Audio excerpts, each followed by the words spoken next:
Bonjour tout le monde, c'est Luzman000 et on se retrouve aujourd'hui pour un nouveau tuto, donc toujours sur Cinéma 4D, et à nouveau sur un nouveau fond d'écran, sur un nouveau magnifique fond d'écran, naturellement. Donc un plant de carottes, quoi de plus naturel, hein. C'est magnifique, il n'y a pas d'autre mot. Les carottes c'est la vie, c'est la nature, c'est inutile, c'est laid. Et totalement stupide, donc tout à fait comme moi. Donc voilà. Alors sur ce tuto-ci, on parlera donc de l'interface Cinema 4D, donc tous ces petits boutons, à quoi ils servent, parce que j'ai eu énormément de messages privés en me disant ah ouais mais t'as employé ça, ça te sert à quoi et tout. Donc là on va voir à peu près en gros tous les boutons à quoi ils servent, donc ici, partout. Ça prendra du temps, mais bon. On va tout voir, ne vous en faites pas, voilà. Aussi, j'ai eu beaucoup de questions pour savoir s'il y avait d'autres logiciels 3D. Donc oui, il y en a. Donc il y en a 4 principaux, donc je vais vous les montrer un par un. Il y a d'abord Autodesk 3ds Max, donc produit par Autodesk, qui est un logiciel très utilisé aussi, donc presque autant de Cinema 4D, si pas plus, mais aussi très cher, hein. Et un petit peu plus difficile à craquer si j'ai bien compris. Très utilisé aussi. Un petit peu moins convivial pour l'interface que Cinema 4D, mais bon, toujours très utile. Le deuxième c'est donc Maya. Donc voilà, ça a été repris par Autodesk il y a peu, donc voilà, maintenant c'est. Enfin il y a plus d'1 an quand même. Maintenant, donc c'est d'Autodesk, bon logiciel très utilisé aussi, très cher aussi, et très facile à craquer. Et ensuite, il y a Blender, qui est un logiciel totalement gratuit, celui-ci, mais qui est, je trouve, le plus difficile d'utilisation. C'est un logiciel avec lequel j'ai mis, je pense, 1 semaine pour savoir comment créer un cube, donc sans utiliser celui qui est de base, hein, donc dans l'interface. Franchement, je le trouve très compliqué. Évidemment, j'ai pas regardé de tuto et tout, hein, j'ai voulu un peu découvrir par moi-même d'abord. Donc voilà. Donc je trouve qu'il est mal fait, mais ça c'est pas les développeurs et tout qui ont mal fait la chose. Vu que c'est la communauté qui doit en fait régler ce qu'il y a à régler, donc améliorer et tout. C'est nous qui devons proposer en fait des améliorations pour le programme. C'est pour ça qu'il est gratuit, hein. Donc voilà. Alors maintenant on va tout de suite attaquer avec Cinema 4D. Donc voilà notre interface. Donc on commence tout de suite par, on va dire, ce qui est un petit peu plus basique. Alors ici on a la vue de l'éditeur, hein, donc l'univers, la vue 3D. Donc voilà, ça s'appelle l'univers 3D. Donc c'est un maillage tout plat avec 3 flèches au milieu qui correspondent aux 3 axes en fait de la 3D. Il n'y en a pas 4, il y en a 3 parce que 3D, vous voyez, vous avez le nombre 3. Enfin bon, évidemment on est dans Cinema 4D, mais bon, ça c'est assez bizarre. Et donc voilà, c'est parfait. Alors vous voyez directement qu'il y a ici, donc d'abord évidemment la barre d'outils qu'il y a exactement partout, hein, donc avec les fichiers et tout. On va pas tout voir maintenant, hein, il y a des choses qu'on voit vraiment partout et donc c'est pas très utile. Il n'y aura que les mots graphes qu'on va voir durant ce tuto. Sinon il y a aussi ici 2 barres de boutons, d'icônes on va dire. Une horizontale et une verticale, dégage. Voilà, une verticale et une horizontale. Et on voit ici 2 palettes, donc une ici et une autre ici. Donc on verra tranquillou ensemble à quoi ça correspond. Et aussi bien sûr hein, ici donc la ligne du temps, la timeline, donc la temps ligne, enfin en anglais. Donc tout cela, voilà. Alors on commence ici donc avec cette barre d'icône horizontale et on remarque tout de suite qu'il y a deux petites flèches, normalement grisées. Voilà, moi j'ai encore rien fait ici, hein, donc ça sert en fait à revenir en arrière ou aller vers l'avant. Donc par exemple, on a bougé notre objet et on ne voulait pas, bon, on va cliquer sur cette flèche-ci et ça va revenir comme c'était avant. Donc bouton évidemment très utilisé. Il y a un raccourci clavier, c'est CTRL Z je pense. Oui c'est bien ça. Enfin 3 secondes, je vérifie. CTRL Z, d'accord, c'est bien ça. Ensuite le bouton juste à côté, donc ici, sert en fait à tout ce qui est sélection des objets. Donc ça en fait c'est un petit cercle qui va nous aider à sélectionner, à tout sélectionner donc dans un rayon de par exemple 10 cm dans la vue de Cinema 4D, hein, donc pas en taille réelle bien sûr. Celui-ci donc ça sert, bah voilà, ça parle de soi-même. Alors ici voilà, on voit assez facilement comment ça se fait. Et le dernier qui sert en fait à créer des boucles comme cela, voilà. Alors on revient là-dessus. Ah oui, quelque chose qui est peut-être bon à expliquer, c'est que chaque icône en fait qui a un petit triangle noir dans le coin inférieur droit, ça veut dire qu'il cache un menu en dessous. Donc en cliquant relativement longtemps, donc une demi-seconde dessus, le menu va s'afficher. Donc voilà, ça c'est bon à savoir. Donc vous voyez, il y en a un petit peu partout, hein. On verra tout ça plus tard. Alors ce bouton-ci va servir en fait à déplacer nos objets de haut en bas, de droite à gauche et d'avant en arrière. Donc petite démonstration hein, pour la vue. Donc voilà, on remarque que ça bouge comme ça grâce aux flèches. Hein, donc on les sélectionne, on maintient appuyé et on glisse. Donc c'est valable avec les trois flèches qu'il y a dessus. Donc voilà, ensuite ce bouton-ci, c'est la mise à l'échelle. Donc c'est ce qui va permettre d'agrandir ou rapetissir notre objet. Donc voilà, avec les trois boutons c'est pareil vu que c'est proportionnel.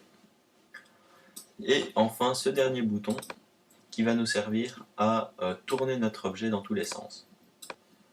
Donc voilà, ici avec, voilà, avec les anneaux.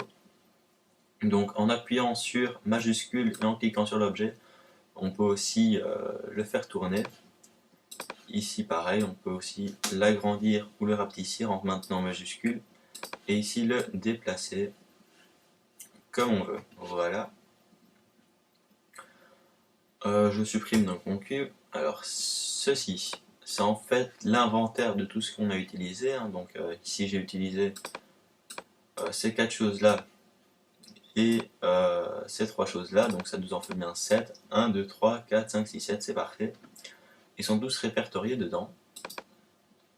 Alors ensuite, ces trois boutons servent en fait à bloquer, enfin à verrouiller ou déverrouiller des axes. Donc l'axe X qui est ici en rouge, Y en vert et Z. Donc en cliquant sur ce bouton par exemple, on va rien pouvoir bouger de droite à gauche. Donc voilà, on va rien pouvoir bouger comme ça. Alors voilà, je le remets. Ce bouton-ci, on ne l'emploie jamais et c'est assez subtil en fait, je ne vais pas vous l'expliquer maintenant. Ce serait assez stupide. Donc maintenant, ces trois boutons-ci servent en fait à tout ce qui est rendu. Donc pour rendre une image, donc en gros on a nos objets qui s'affichent en 3D ici, donc par exemple ici un cube. On a encore le maillage et tout, donc en faisant le rendu, c'est l'image finale, l'image finie. Et donc voilà, là on a notre cube en 3D qui s'affiche totalement. C'est parfait. Alors ici c'est tout ce qui est réglage en fait pour tout ça. Et là c'est pour ce qui est le rendu final, donc bah voilà, ça parle de lui-même, ça parle de ça. Donc ensuite, cette catégorie ici, donc tous les boutons de ici, là sont des boutons qu'on emploie le plus. C'est catégorique dans Cinema 4D. Enfin, oui, le plus. Bouton évidemment très utilisé, donc comme je viens de dire. Alors ce bouton-ci en fait sert à tout ce qui est objet, donc à créer des objets, qui s'appellent ici en fait objets primitifs. Donc ce sont des objets primitifs, hein, vous avez deviné, qui sont en fait des cubes, des capsules, des sphères, des cônes, enfin bon, vous pouvez un peu cliquer sur tout ce que vous voulez. Ici je vais créer par exemple un tube comme ça, voilà. On a un tube qui apparaît, on fait un petit rendu donc avec ce bouton-ci. Comme je vous ai expliqué il y a 30 secondes, voilà, on clique dessus et on voit notre cube en 3D. C'est parfait. Alors ensuite, ce bouton-ci, c'est tout ce qui est spline en fait.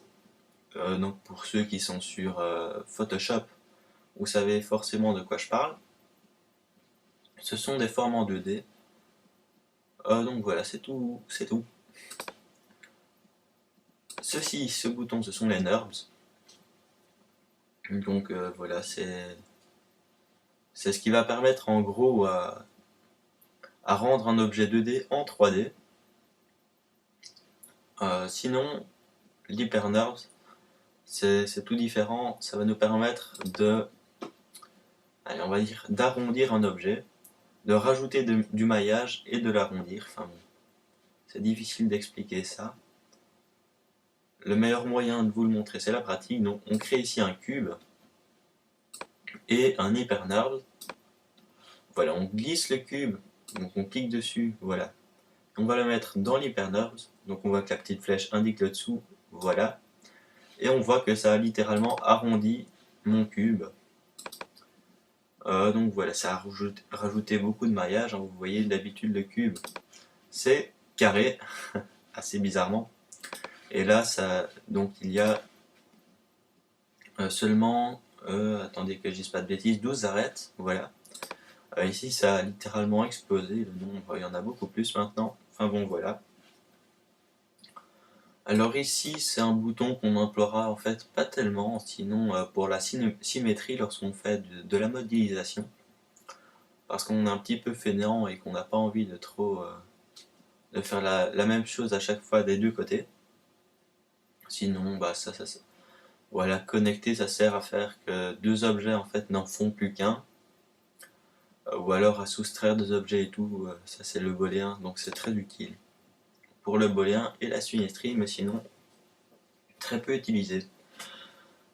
Alors, cet objet, donc c'est les CCC, les modificateurs, voilà, les déformateurs plutôt. Donc ça va déformer vos objets, comme l'indique forcément son nom, donc voilà, les faire exploser, les tordre, les dilater, les rendre sphériques, les incuber, enfin vraiment beaucoup de choses. Bouton assez utilisé aussi, mais bon, voilà, sans plus. Ensuite, cette icône va servir en fait à tout ce qui est dans l'univers 3D, donc les lumières, le sol, le soleil, le ciel, les caméras, les plans, l'environnement, enfin vraiment énormément de choses. Et c'est donc très utilisé aussi. Et ce dernier bouton va servir en fait à tout ce qui est particules, donc va en créer des particules, donc va en détruire, enfin voilà, vous voyez grâce au titre ici, c'est assez bien expliqué. Alors ensuite, ces deux boutons-là vont pas trop vous servir logiquement, puisqu'il y a des kikous qui vous font des tutos, comme moi, pour que justement ces deux boutons ne vous servent pas. Et ensuite, ce dernier bouton va servir en fait à importer des objets 3D de par exemple Blender ou un des Autodesk dans Cinema 4D. Donc voilà, ça c'est très utile aussi. Lorsqu'on n'a pas envie de se casser le cul à tout reconstruire sur Cinema 4D, on importe et puis on est content. Alors voilà, pour la barre horizontale, on a fait le tour. Maintenant la verticale, Ce bouton-ci, le premier bouton qui est normalement grisé lorsqu'on n'a rien, sert en fait à ce qu'on puisse éditer un objet. Donc je vous explique, ici on a un cube, on peut cliquer là-dessus et tout, on voit qu'il ne se passe rien. On clique dessus, maintenant on va sur un des trois objets, on remarque qu'il est passé en bleu, et grâce à ce bouton-ci, donc voilà, on peut sélectionner les points et donc les bouger. Donc voilà, donc ça sert à éditer en fait les objets, ça sert à sélectionner les points, ça les arrête. Merde, voilà. Donc voilà, ici on peut bouger les arêtes et tout. Et ici les faces. Donc voilà, ça parle bien de lui-même. Voilà. Enfin, vous voyez le genre, donc, mes amis. Alors voilà, cet objet-ci, donc c'est l'objet neutre, hein, c'est ce qui nous permet de sélectionner un objet comme ça, voilà, sans devoir donc sélectionner tout l'objet. Donc ne pas devoir passer par les points, les arêtes ou les faces. Donc voilà, on sélectionne vraiment tout l'objet. Alors bon, maintenant, ces trois boutons si on va pas les expliquer pour l'instant, et c'est vraiment trop peu utilisé. Moi je les emploie jamais. Voilà, alors maintenant on va expliquer en fait un petit peu les palettes. Donc celle-ci d'abord. Donc vous avez peut-être remarqué lorsque j'ai créé mon cube à maintes reprises, il s'est répertorié ici, on a vu un icône avec écrit cube à côté qui s'est répertorié ici, donc je le refais. Voilà, on voit le cube qui s'est affiché ici. Donc c'est l'endroit où sont répertoriés vraiment tous les objets, tout ce qu'il y a dans Cinema 4D, aussi bien le sol que les lumières, que les objets. Voilà, vraiment tout. Les hypernerves, les nerves aussi, les symétries, tout est mis là. Et donc en les sélectionnant ici, donc par exemple on va créer un hypernerves et une incubaison. Donc voilà, on peut les sélectionner à partir d'ici. Et donc grâce à cet endroit ici, on peut modifier les paramètres. Donc voilà, vous voyez, hein. On peut tout modifier à partir d'ici. Donc c'est très utile, hein. Ici on peut modifier par exemple la taille, la segmentation. Voilà, les biseaux, enfin bon, on peut plein de choses grâce à cela et cela. Donc pour cette palette-ci, on a fait le tour et maintenant celle-ci, ça va servir en fait à tout ce qui est texture. Ah bah oui, voilà.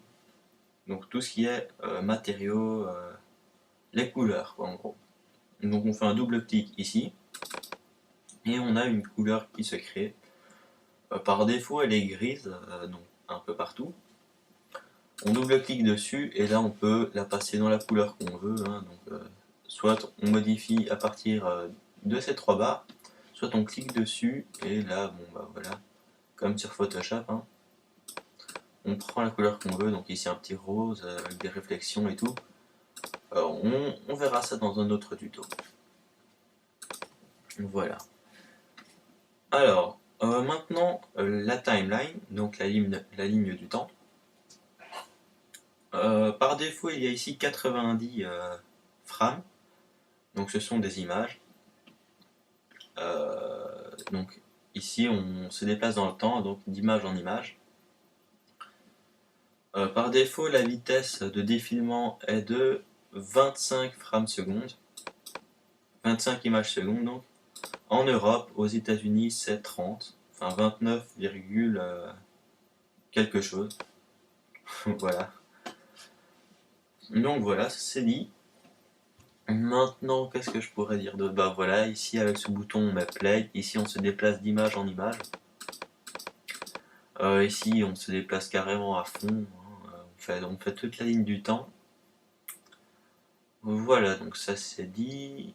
On va pas rentrer trop dans les détails non plus pour l'instant.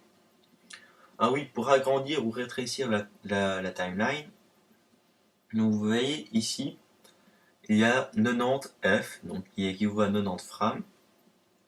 On peut l'augmenter et faire par exemple, allez soyons fous, 150.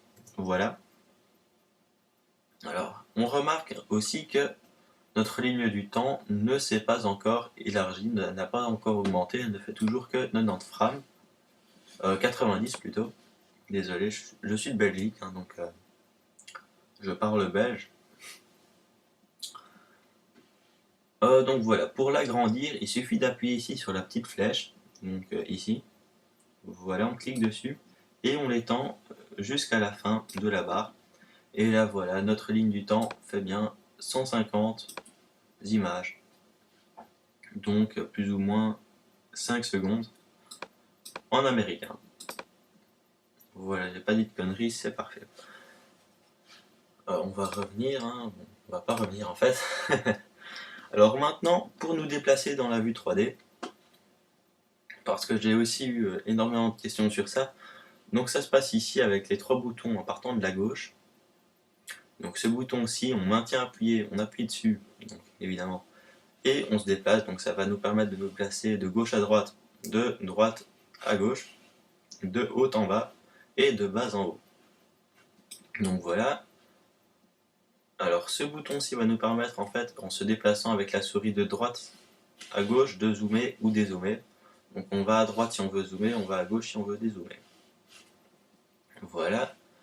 Sinon avec la molette de la souris ça se passe tout aussi bien, hein, c'est beaucoup plus simple. Mais voilà, et ce bouton-ci plutôt, va nous servir à tourner autour de notre axe, donc qui est ici donc le centre de l'univers 3D, ici ce petit point, l'intersection entre l'axe X, Y et Z, les axes plutôt. Voilà, donc on tourne autour, ici on maîtrise ces boutons assez rapidement. Ah oui, petite chose qu'il faut préciser à propos de ça, donc ici par défaut on tourne autour de cet axe-ci, mais si on crée un cube par exemple, et qu'on le sélectionne, donc on est bien ici sélectionné dessus, si on clique là-dessus, ça ne va rien faire, donc on déplace notre cube, hein, maintenant on sait comment il faut faire. Voilà, on le met par exemple ici. Il est sélectionné, et ben là on va tourner autour de cet axe-là, donc de l'axe du cube, et plus celui de l'univers 3D.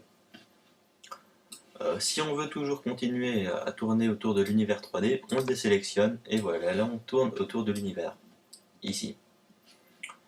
Donc voilà, ça c'était bon à savoir aussi. Voilà, alors maintenant, une dernière petite chose, donc c'est ce bouton-ci, le 4e de la liste, qui lorsqu'on clique dessus, donc F5 c'est pareil que ce bouton-ci, donc voilà, j'appuie sur F5. Donc ça nous permet en fait d'avoir un plan en 4 vues, donc 1, 2, 3 et 4. Vous devriez savoir compter normalement, sinon vous auriez du mal déjà avec ce logiciel. Ça nous permet en fait d'avoir 4 vues différentes. Donc par défaut ici notre vue en 3D c'était la perspective. Sinon ici on peut avoir une vue du haut, vue du devant, donc avant, et vue de droite. Voilà, c'est assez simple à voir, hein. Donc c'est ici en haut à gauche à chaque fois. On crée un cube et on remarque qu'il y a ici un carré blanc qui s'est affiché dans les 4 vues. Donc ça c'est notre cube en fait qui ici est vraiment en 3D, là il est en 2D évidemment, vu que c'est une vue du haut, de devant et de droite. Voilà, on le déplace ici et on voit qu'il se déplace dans la vue du haut et dans la perspective en plus de se déplacer sur cette vue-ci. Mais pas sur cette vue-ci vu que c'est de la 2D et qu'on va d'avant en arrière avec l'axe Z, donc la ligne bleue. Sinon, c'est pareil avec l'axe vert, donc l'axe Y, et l'axe rouge aussi. Donc voilà, si jamais on n'a pas envie par exemple d'avoir une vue d'avant, par exemple je me dis oh putain la vue d'avant j'en ai rien à foutre, j'ai envie de changer, ben, je vais ici sur caméra, et donc là je change de vue tout simplement. Donc par exemple je vais ici créer une autre vue en perspective. Donc perspective, donc c'est une vue comme celle-ci, hein, en 3D. Et voilà, on a notre autre vue qui s'est créée. Donc ça peut être assez pratique dans certains moments où on a envie d'avoir deux comment dire ça, de prise de vue pour un objet. Et donc voilà, là je pense qu'on a fini avec ces 4 vues. Donc évidemment on peut faire ça encore avec les autres vues, hein, donc toujours en cliquant ici sur caméra. Il y a ça évidemment à chaque angle. À chaque angle que je choisis. À chaque vue, voilà. Donc je peux avoir 4 vues de perspective par exemple. Bon bah je sais pas trop à quoi ça peut servir, mais ça peut toujours être utile. Et donc là si j'ai envie de revenir à ma vue principale, eh ben, on reclique ici sur ce bouton. Ou alors si j'ai envie d'aller uniquement sur cette vue-ci, celle-ci ou celle-là évidemment, c'est bon aussi. On appuie sur le petit bouton tout en haut à droite de la vue. Donc ici je vais revenir sur ma vue 3D et voilà. Donc voilà, c'est plus ou moins la fin de ce tuto. Donc oui, c'est la fin de ce tuto. Donc on va le terminer en beauté sur ce magnifique plan de carotte, hein, toujours, il n'a pas changé.